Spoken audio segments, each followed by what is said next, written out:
this module, you will be introduced to organic chemistry. Carbon is an essential element of all organic compounds. Carbon, which is tetravalent, has the ability to successively bond with other carbon atoms to form long chains or rings. The property of self-linkage of carbon atoms is known as catenation. Carbon also forms covalent bonds with hydrogen, oxygen, nitrogen, sulfur, and halogens. These carbon compounds are known as organic compounds. And the branch of chemistry that studies the formation and properties of organic compounds is known as organic chemistry. Organic compounds form the basis of life. For example, deoxyribonucleic acid, or DNA, is made up of sugar-like 2-deoxyribose and nitrogenous bases. In blood, muscles, and skin. Organic chemicals are also present in clothing, as in nylon fabric. In fuels, as a mixture of C7 to C9 hydrocarbons. In polymers, like polyethylene. In dyes, such as bromophenol blue.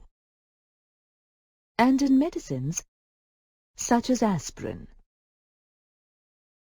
In 1780, chemists discovered that organic compounds can be obtained directly or indirectly from plants and animals.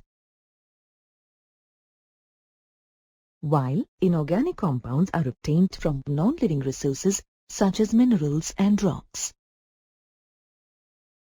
In 1815, Berzelius, a Swedish chemist, suggested a theory which is known as the vital force theory. In his theory, he stated that organic compounds are produced only under the influence of some mysterious force existing in the living organisms. However, in 1828, Friedrich Wöhler, a German chemist, rejected the vital force theory. Wöhler synthesized an organic compound, urea, by heating an inorganic compound, ammonium cyanate. Later in 1845, Kolb synthesized acetic acid from purely inorganic compound.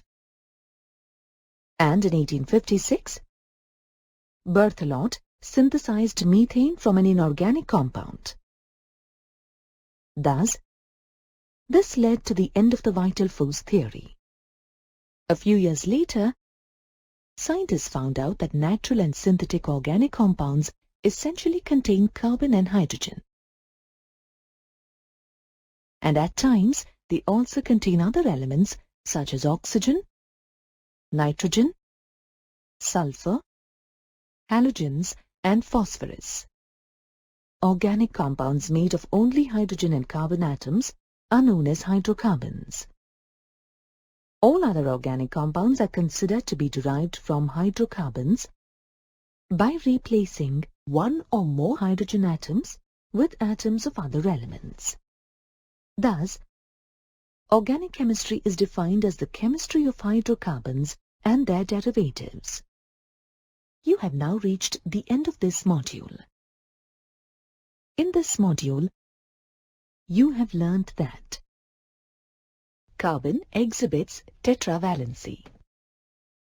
Carbon has the ability to successively bond to other carbon atoms to form long chain. This property of carbon is called as catenation.